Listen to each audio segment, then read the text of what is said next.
Hi everyone, I'm Clem and welcome back to my channel.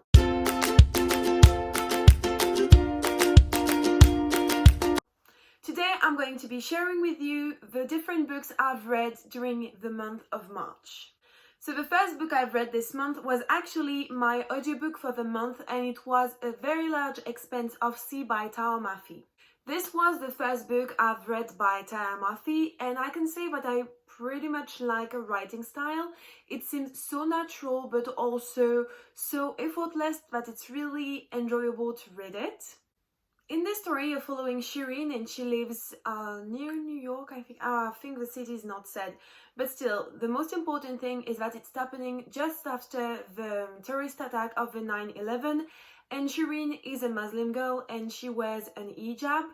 And so throughout the book, you're going to see her going through the judgment of people and how they see her and how they think she's, like, in a way, a terrorist just because she wears an hijab. And there was this whole talk with American during the 9/11 with like Muslim people, and it was actually a very hard time for them because everyone thought you were linked to the 9/11 or stuff like that. And so Shirin is going in this new school and she meets this boy, but she doesn't really know what to do because she doesn't like staying with people or making new friends because she's so afraid that people are going to judge her because she's a Muslim and she wears the hijab. So you have this on one side, like Shirin dealing with a religion, a relationship with this guy called Ocean, but also all her family issues and the relationship with a brother with whom she has a breakdance club at school. So it's really interesting, and it's like really a glimpse of the life of a Muslim. I feel like Tara Murphy is a Muslim herself, I think. I don't want to say something stupid, but that's what I think. And so it's her culture and she knows it. So it was really interesting to read throughout this perspective because I've read and I've watched a lot of things about the 9/11 because it's something that really marked me as a young girl. So I read and watched a lot of documentaries, but it's true that you never hear about Muslim people and how they live right after the 9/11. So it was super interesting. Though the only thing I didn't like about this book is the whole relationship between Ocean and Shirin, because I didn't care. For me, it was too much. It was not why I was reading it, and I thought it was going to be better. I was more interested in Shirin's development and a relationship with a family than in the relationship with Ocean in itself. Next, this month, I also read Lumberjanes Volume 2.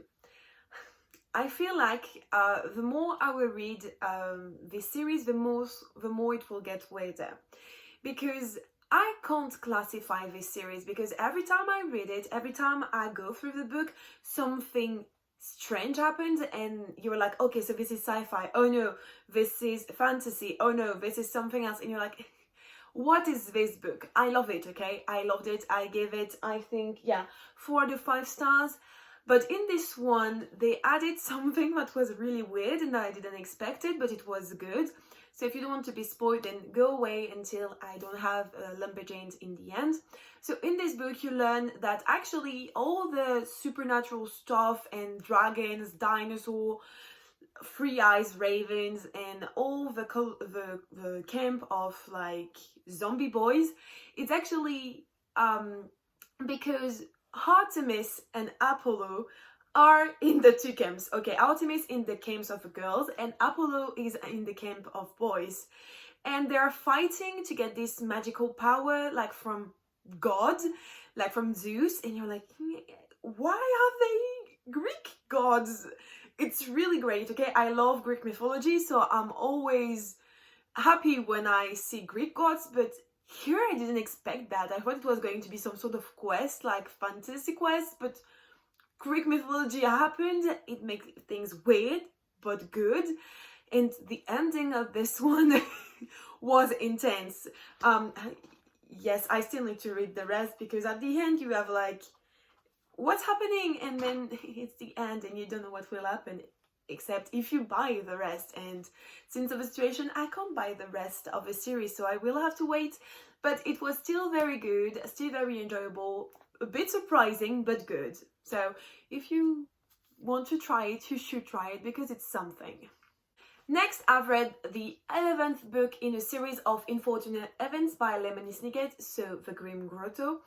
And honestly, I'm starting to have nothing to say about this book series because there are 13 books, and as you know, it's a middle grade series, so it's really for kids. Like, you can really sense it when you read it because it's really simple vocabulary, a lot of things are explaining, but I feel like it's what also makes it the way it is, like all the explaining they do. So yes, I really have nothing to say because it's really repetitive, even though like maybe since 1 or 2 books the plot line changed and it was really enjoyable. But actually I've watched the TV series on Netflix, so I know what was going to happen. And moreover, in this one, nothing really happens. It seems like a transition for the next book. Like, at the beginning, the children needed to go to the Hotel Denouement, and they needed to find a way to go there. And within the submarine, and of course, stuff happens, but you don't really learn anything, except that the Snickets have a sister, Kit, and they meet her at the end, but like you see her for like 1 sentence. You still don't know what's inside the sugar bowl. You still don't have the sugar bowl. You just learn that there's a fungus that can kill people and Olaf wants to use it and to kill VFD. So, pretty useless. Enjoyable, but useless. That's why I only gave it 3 out of 5 stars, because I don't really see the point of this book. This month I also read Enchanté by Gita Trelease.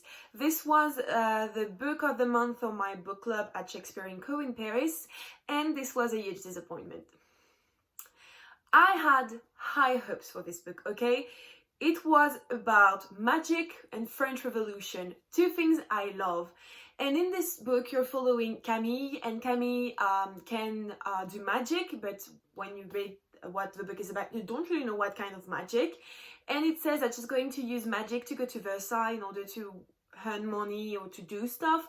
And she's going to discover that actually in Versailles there are other people doing magic.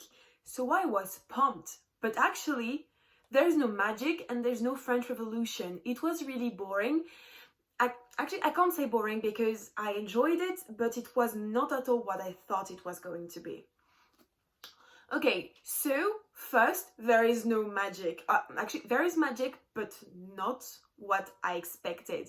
Okay, so Camille can actually change stuff, like turn silver into coins, and she can shapeshift in a way, like she can change her appearance with magic, but that's all. And for like most of the book, she's just going to Versailles to do some gambling and to change cards in order to win, and nothing else happens. On the side, you have her relationship with this boy who has a hot air balloon, and you're like, can something happen? Like, really? From the beginning, you hear about this guy and you sense he's going to be the bad guy, but nothing happens, and you're waiting and waiting for him to do something, and in the end, he do something, and I'm like, that's so cliche. It's not, it's boring. Like at the end it was really boring. So I was really disappointed because no magic and nothing happened. And also, when you tell me that the book is going to be settled during French Revolution, I want French Revolution, okay? I want people going in the street and screaming they want baguettes, okay? Because that's basically what happened. I want people get beheaded. I want fire. I want destruction. I want revolution, okay? And even if at some point I had some references to events that I studied during the story, because I'm French Revolution was not there, like nothing. At some point they're in their side and someone comes, oh, the people have started the revolution in Paris, they're starting to destroy the Bastille, and you're like, that's everything you will get about French Revolution. So it's not what I call a French Revolution book, okay? So I was disappointed because I wanted some beheading and some baguette, okay? But I didn't get any of those, so I was really disappointing. I'm still going to read the second one though, because I want to know what's going to happen, because right now I don't know where the story could go. So yeah, I'm intrigued and at the same time disappointed. So we'll see about the second one. But thank God this disappointment was washed away with the last book I've read this month, and that was a pure beauty, a pure gem, and it was The Guinea's Deception by Kirsten White.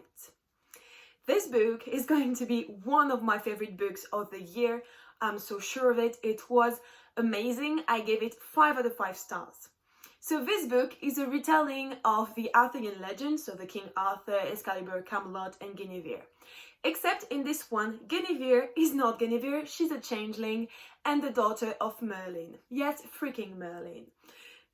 From that, I was so in. I wanted to read it, and now that I read it, it was amazing. I loved it so much.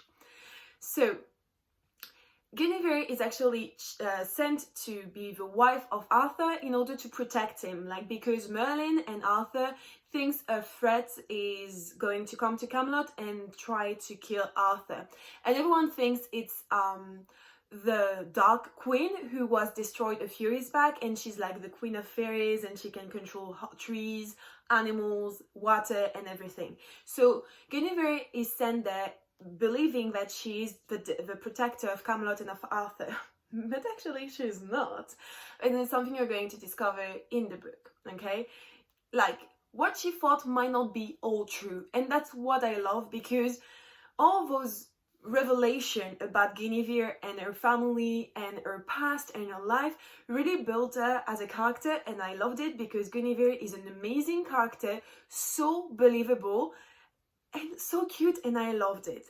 Also in this book, she has 2 potential, I think maybe 3 potential like lovers.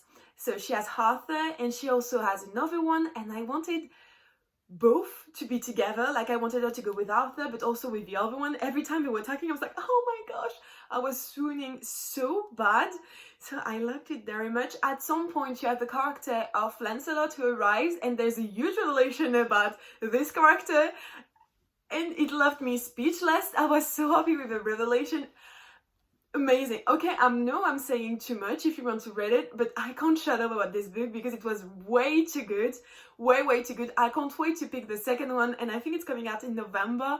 You also have all this stuff with Merlin, because in this book Merlin might not be all white, and I love it because I always thought that Merlin could not be just a good character because he's a magician, so at some point he has to use magic to do bad stuff. And here, like, the Kirsten White is questioning this, like the character of Merlin, and I loved it so much. Actually, what I liked about this book were the characters, because they are so much well built. Like I love them all. The servant of Guinevere is Brigian, and I love her so much. She's so cute. She's in love with Percival. Okay, I'm going to stop talking about this book because I want to tell you everything about this book, but I also want you to read it because it's so good. Like, really, believe me, it's really good. Okay, I loved it. Okay, guys, now I'm going to stop talking, especially about the Guinea's Deception. But yeah, that's it for my wrap up. I hope you liked it. If you did, don't forget to like this video and to subscribe to my channel if you're not already subscribed. And I will see you next time. Bye, guys!